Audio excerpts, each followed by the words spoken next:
would like to welcome you all to the RVCC Multi-Arts Informance. My name is Loretta Faw. I'm the director of the dance program, and this is sponsored by the RVCC Dance Club, but it is open to anyone, students, staff, faculty, who want to just share art. So, you know, whether it's singing, dancing, reading poetry. So today we actually do have one faculty that's coming, and he'll be coming after the department meeting that I was supposed to be at. That's okay. And so he'll be coming, but we have some dance students that have finished their choreography from their choreography 1 class, as well as some guests who will be reading and singing. And so we'd like to start with Destiny Williams. She's a dance major. This is her first semester dance major, and this is her piece from choreography 1. So some of the things that she was thinking about, and some of the assignments were how to take like one idea and then manipulate it in different ways, like maybe invert the idea, augment the idea, we did transposition, right? How many different ways? We did 14 different ways of manipulating movement in that class. And so this is kind of a way to put all of that together, put a theme to it, an idea to it, and show it. So this is Destiny's piece. Do you have a title for this piece? Okay. You don't have to. You can make it, I mean, the name of the song is September Song. September Song. Woo-woo!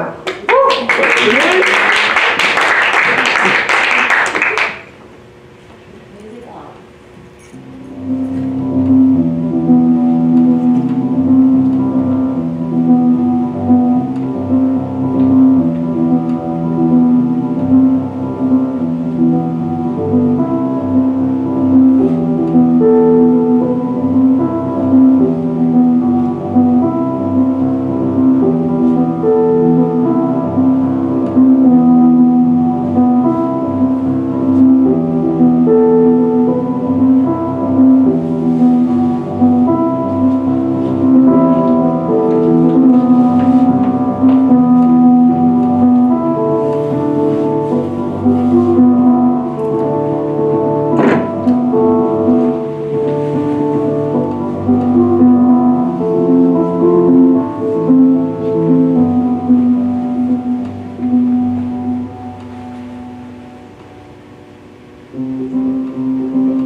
will be singing, and I just want to make sure that I have which one on the sing.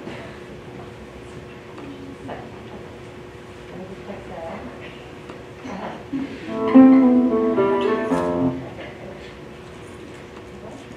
Let's see. Yeah.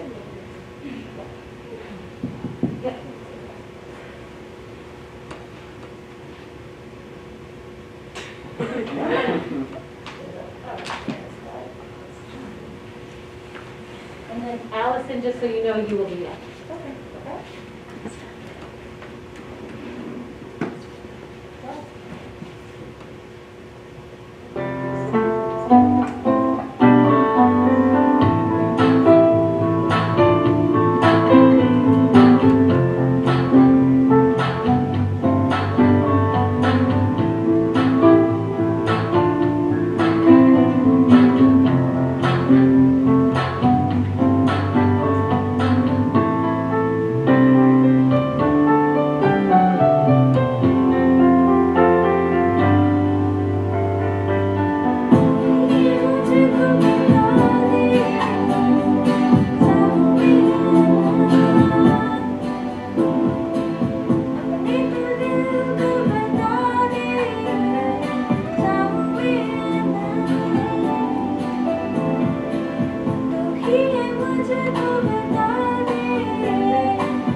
or you want me to say it?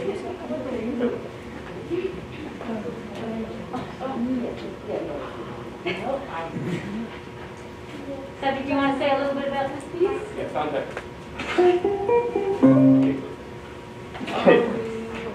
Hi, my name is Cedric. Hi, Cedric. So I just wanted to create a piece.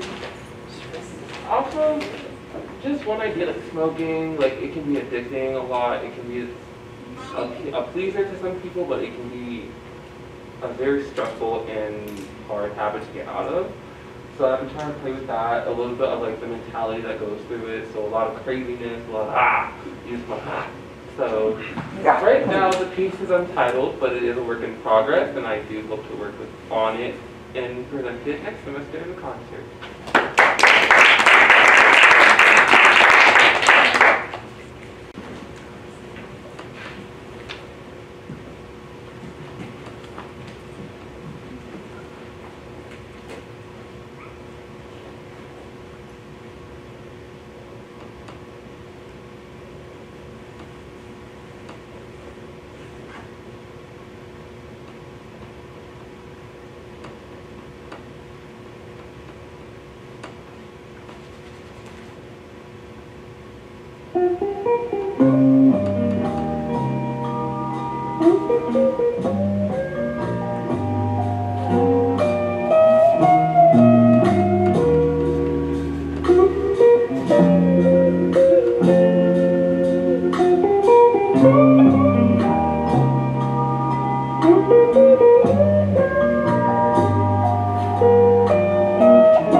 So Michael, and then Miriam again, and then Joe.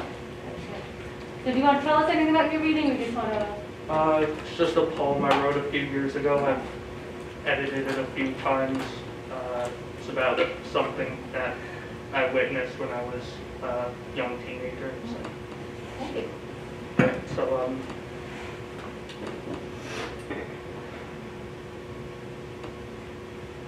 Suicide through a child's eyes is worse than it may seem. Reality feels as if it's stopped. They're living in a dream.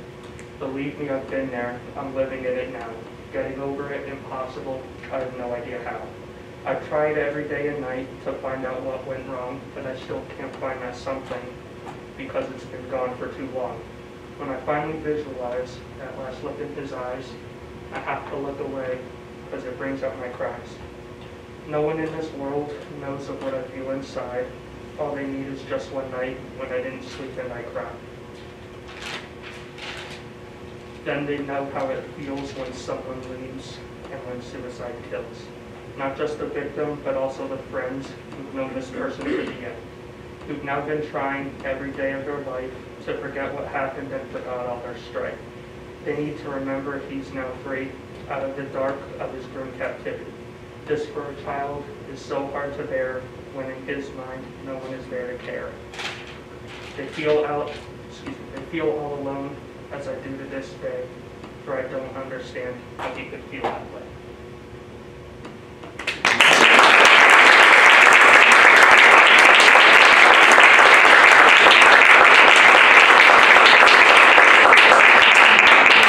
That's beautiful. Thank you so much for sharing. Yeah. I think many of our dance majors are, many people in the audience, can relate to it too. Thank you. That needed to be said. I appreciate that.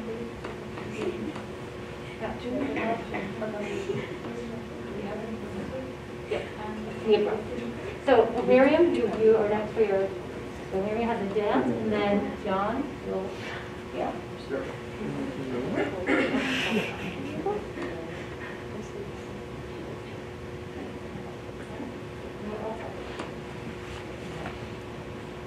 Are you ready? Yes.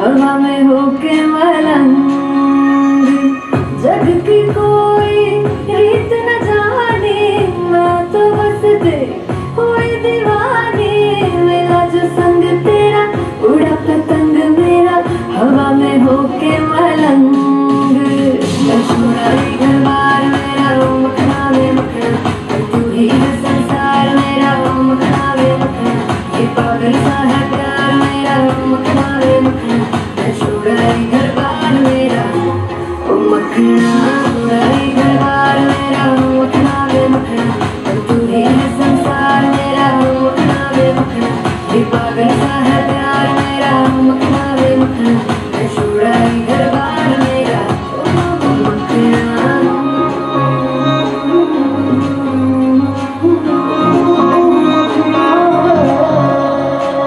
तेरी ही बातें हों सुबह सी रातें हों जब से मिला है तू दिल को मिला सुकून तू ही राह मेरी तू ही सफर है तेरी बाहों में अब मेरा घर है चैन न जाने दर्द न जाने दिल तो बस दिल को पहचाने मिला जो संग तेरा उड़ा पतंग मेरा हवा में होके मलंग छोड़ाई घर बार मेरा मखना वे पखना अब तू ही है संसार मेरा मखना वे मखना ये पागल सा है प्यार मेरा मखना वे मखना मैं छोड़ाई घर बार मेरा ओ मखना छोड़ाई घर बार मेरा तू ही है संसार मेरा ये पागल सा है प्यार मेरा मैं छोड़ाई घर बार मेरा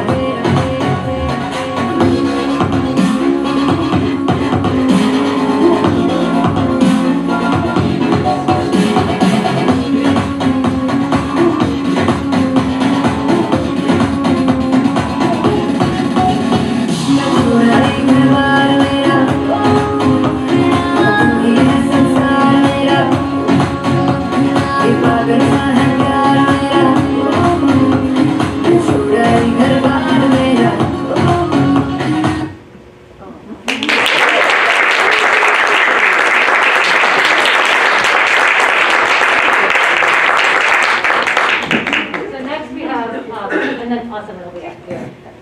So next we have Professor John Sickle from the Arts and Design Department, who's going to do a reading of his own memoir. I don't know if you want to say something about it or something. Well, just quickly, I'm a music professor, but I have a bad habit of writing. And so this is a short scene from a science fiction novel, but no science fiction background is necessary to understand this scene. It's about a performing artist who is a conceited, arrogant pickup artist addressing an adoring throng at a very small concert on a ship. So that's. Do you want a mic? I guess. I sort of need to. Can you guys understand or hear? Yes. Okay. So, for the millionth or billionth time, Jacquemart acknowledged the tumultuous applause that automatically greeted Hand of the Pioneers. It was only about 30 people this time, most of those on board, but the room was very small and the fervor was real. Of course, they weren't applauding him or even his song. They were applauding their ancestors, their heritage, themselves. And as their fervor was something to which they aspired almost desperately, they were applauding their own applause. How he hated the miserable song. How he wished he'd never written it. How he loathed having to sound desperate and ardent every time he sang it. To put the sobs in at all the correct moments. How hard they tried, they toiled and died, but not soon enough. If he ever tried to keep the miserable thing alive, to resuscitate his own enjoyment of it by tinkering with the least detail, they'd vacuum him. If he ended a program with anything else, they'd vacuum him, all his family and friends, and anybody whose name began with J. At least tonight, under the circumstances, they had tolerated a stripped-down acoustic arrangement with guitar, tabla, and nunki singing backup. At least there was that much variety, thanks for small mercies. But worse was in store. As he was looking over the audience, so much more intimate than at his usual concerts, and considering from behind expression A, awed and humble gratitude, what a bunch of ugly losers they were, Captain Wazin came up on stage and held out his hands for silence.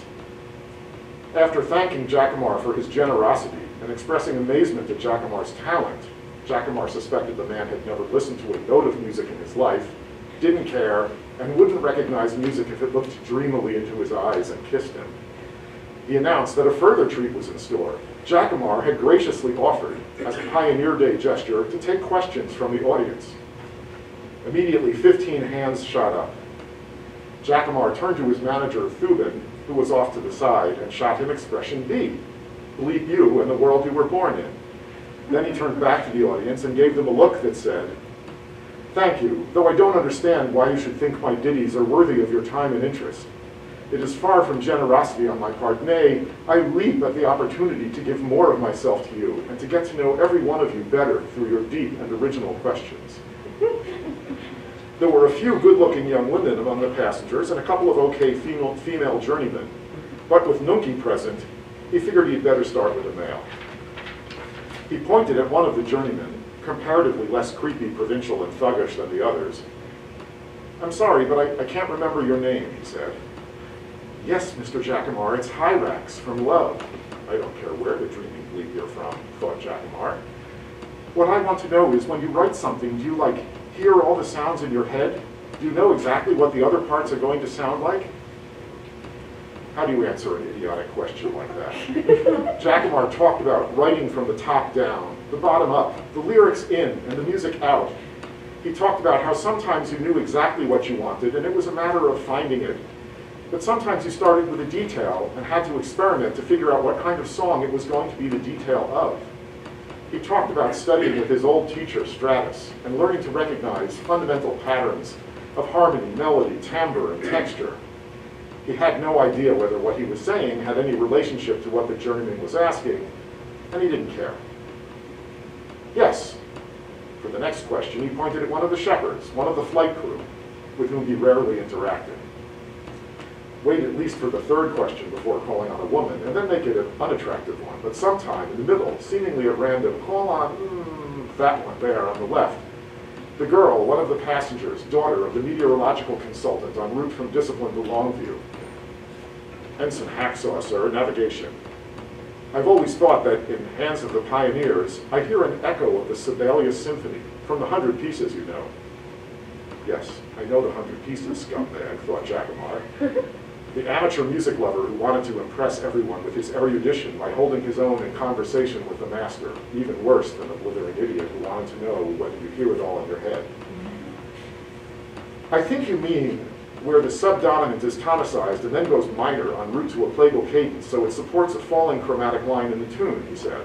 There, scumbag, chew on that. It's a very powerful formula for expressing sadness or pathos.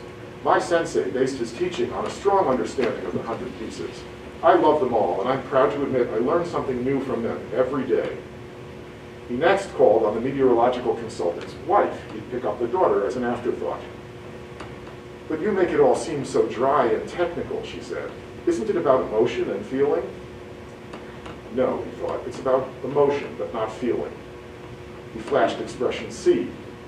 Thoughtful pondering of unexpectedly profound question and admiration for perspicacity of interrogator. Yes, he said, but music is an art in which feelings and emotions are precisely translated into abstract mathematical concepts. As a listener, you don't have to think about it, but as a songwriter, I do. My sensei used to say, and here he slipped into an imitation of his teacher, always good for a laugh, even though nobody on the ship had ever met or possibly even heard of him. You are engineers, my children, engineers of emotion. The cold man who buys a heater needs to be made warm, but the man who designs it needs to understand the fundamentals of engineering. The audience chuckled appreciatively, and the meteorological consultant's wife nodded, impressed. Now he planned to call on her daughter, which would seem like a reasonably ergonomic question-choosing strategy, as opposed to a bald-faced pursuit of fresh young ass. Nunki would see through it, but he'd established plausible deniability. But it was not to be. At that moment, a journeyman who had hitherto been shielded by the man sitting in front of him jumped up, pushed to the front, and called out without waiting to be recognized, "Yeah, maestro. What the stinger wants to know is, where's your wife's earring?" "What?" said Jacomar. But he turned around reflexively and looked at Nunki. She'd had the good grace not to wear the squids right now.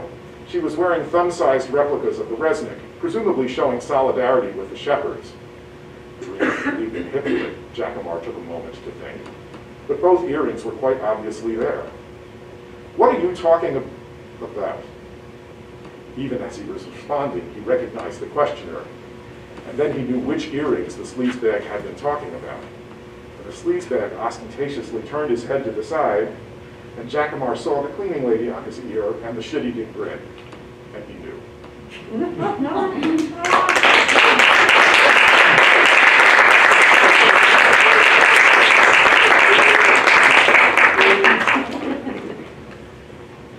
And so we have Awesome next, who will sing, and then we have the improv that I know you guys wanted to do an improv, and I think that's right.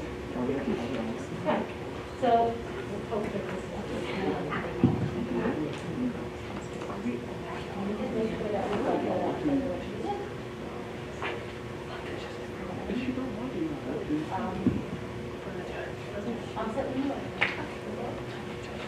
Want to say anything about the song? I mean, I really like it ever since I heard it, so it reminds me of a good story. Great. This is awesome.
Is it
are is home.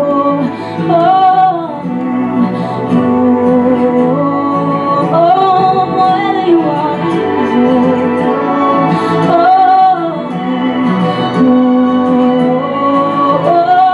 Home, I miss you when I least expect it. I miss the way you feel on my lips, and I don't know when I'll see you again. So please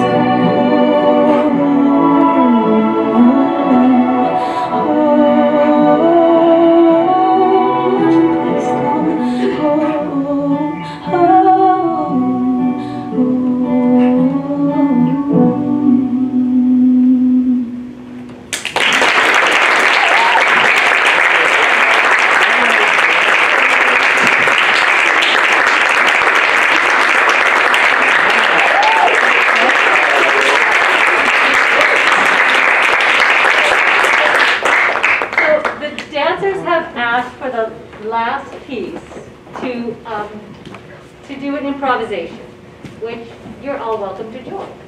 So Allison, are you leading it? Cedric, are you leading it? Who's the one who Cedric got up first? So Sugar. I mean, I guess we can. We can all lead it. Why not? all right, well, you gotta give a little direction. All right. So We'll lead it. So before we do the improv, I just want to thank all of you for coming. It's really nice that we have people that we normally don't see in the dance studio come up, beautiful voices, beautiful girls reading. So you guys can go up.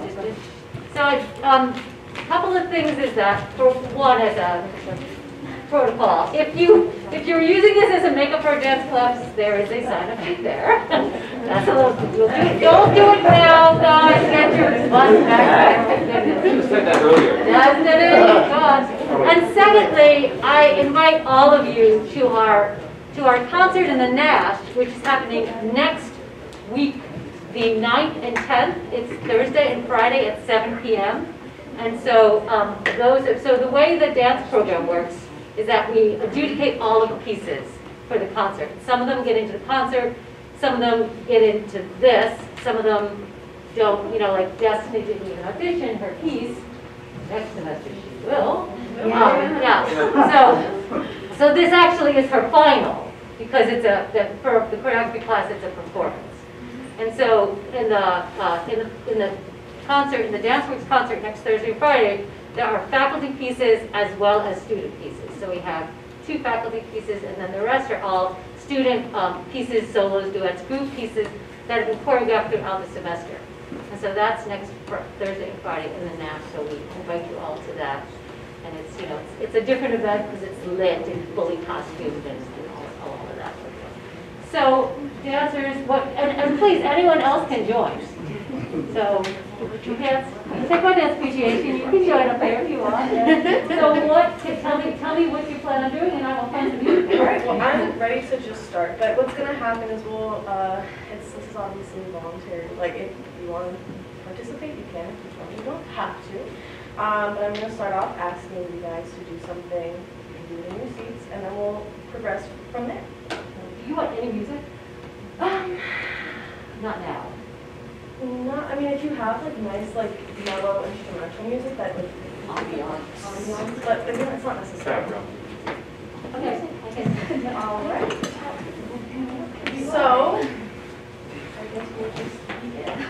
So to start, I'm going to ask everyone to close their eyes and take a few breaths. Become relaxed in your state that you are in right now. And I want you to imagine or just picture a place.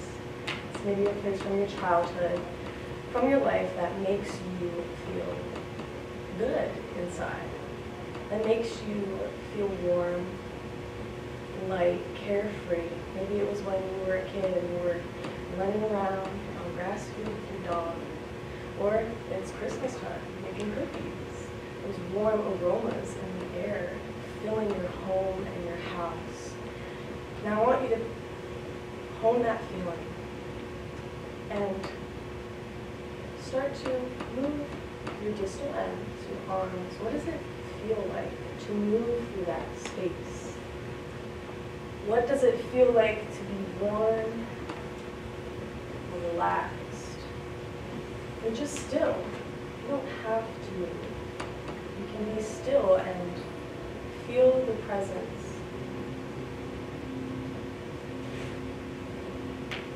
Take a few seconds. And now, I want you to imagine a season that reminds you of this. A season that you love. Maybe it's summer. The heat. What does the heat feel like on your skin? Beaming down. You walk out of a building and the light hits your face. What does that feel like? The light, your eyes adjusting to that brightness outside. Now, if you'd like to, you can get up and start moving around the space. See your space.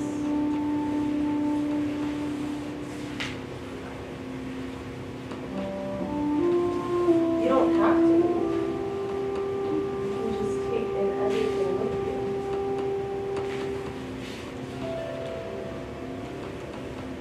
Now, what does it feel like to move through glitter? Right? Saying it's falling like in a snow globe. It's free. It's indirect.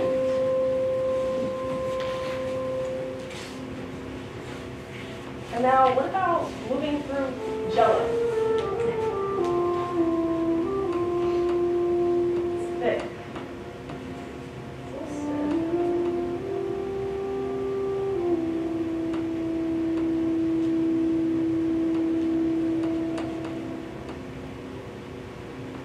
Now be still. What does your body feel like right now? Muscles starting to tighten up and feeling weird things in our body. But appreciate that stillness and grow. Grow from the inside out, from the bottom up, and find someone to grow with.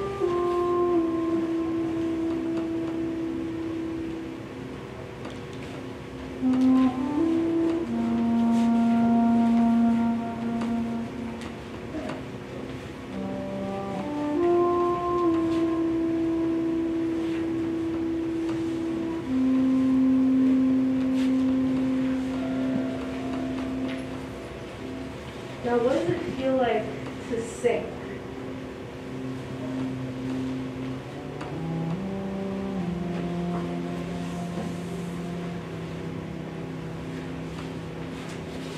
Sinking into the ground, into the basement, into the floor and the earth.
We are just so happy.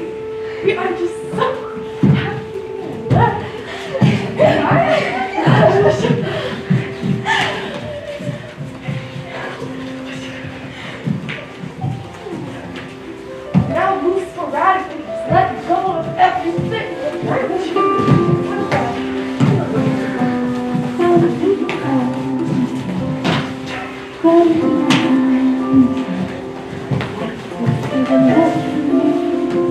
Gratitude to the right me, gratitude to the lonely. Now slow it down. Slow it down. So that the brain relaxes.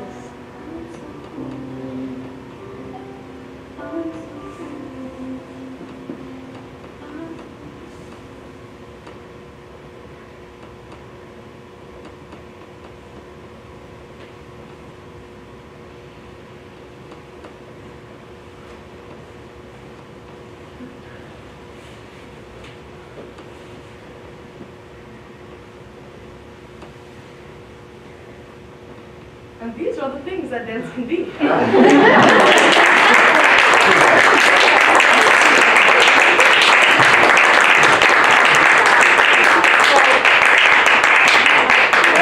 Like in all art, dance is play. You know, basically it's technique with play or play with technique, depending how you look at it, right? And this is one of the things we do in our classes, whether we're teaching a modern class. Marissa and Kathleen are here, they're two of the dance faculty. But it's really important to get out of yourself, and you know, Danielle, one of our theater professors is here. She knows improv really well, right? Improv is I'm actually doing my PhD on improvisation as a way of life. Because it is a way of life. When we think about a play, singing, improv, I'm sure you've improved around that song a couple of times. You know, improving to get words to a text. Improv, you know, it's all about like playing with something and not having a specific idea and nailing it out right away. And then where's the creativity in that?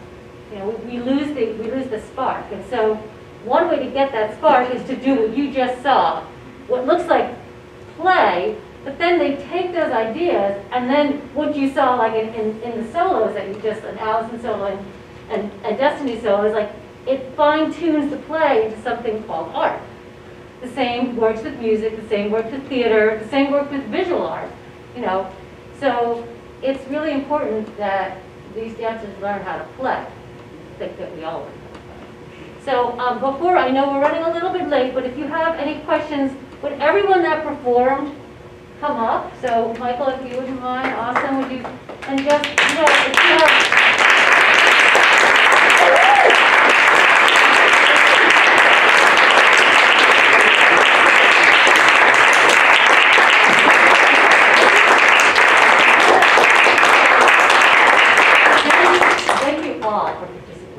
This is important. It's important to build an art community at our age, I think, and it's so important that you share your feelings, your thoughts, your art with us. If you have any questions for any of the performers, this would be a good time. Does anyone have any comments or questions? I just want to say I experienced such a range of emotions in watching and hearing your performances. And it was just really, really amazing. You know, I'm so glad my friend told me about this and he just came today. So thank you. Yeah, I think it's one of the things that I think is so important for any kind of art form is that you make something yourself. You make something that's important to you. And you know, we've had, so it's interesting that what your poem was about is what Matthew's dance in the concert is about. So his solo in the concert next week, it stems from the suicide. Yeah, it's like, it's kind of from like personal experience with another friend who kind of had some suicidal thoughts and did some things, and I like have a chair as my prop, but like you said, like, I originally sprained my ankle, so I started working with the chair, but I developed this idea of like almost having it as like a therapy setting, like a therapy room or something, and kind of building off from that. But yeah. Yeah. So you know, these are important issues that we're dealing with. So you know, Destiny's piece too, and the addiction piece. You know, yeah. Addiction. Any other comments or questions for our performance? Just a comment. Yeah. I love the infusion of the spoken word with movement. I just find that layering is just so creative, and I really appreciated, Allison, you taking the dancers through that. I thought that was really great. It worked so well as an ensemble, so kudos to all of you. I was just going to comment on that improv. So I actually, everything that I said, that was just like off the spot. Not gonna lie. But I've recently been working in my English class. I'm researching dance and creative movement as therapy. And so that's why I started with that prompt. And I think what's really important is like people sometimes think that dance is not accessible to you. But we have to sometimes remind ourselves that when you're a kid, we naturally like move. But dance doesn't have to be like what we just did. It's just about honing your emotions and your feelings and bringing that into your life. Because sometimes we bottle it up. And so, you know, it's been a crazy, like, almost 2 years since COVID. And I hope that maybe just that sensation, if you guys thought of that place that brought you back to your childhood, or not, or even now, maybe it's just, that's what I think life is about, is like sharing that through movement or whether it's not. And it brings everybody closer together and also grounds you. And I hope you can take that with you. So that's all I have to say.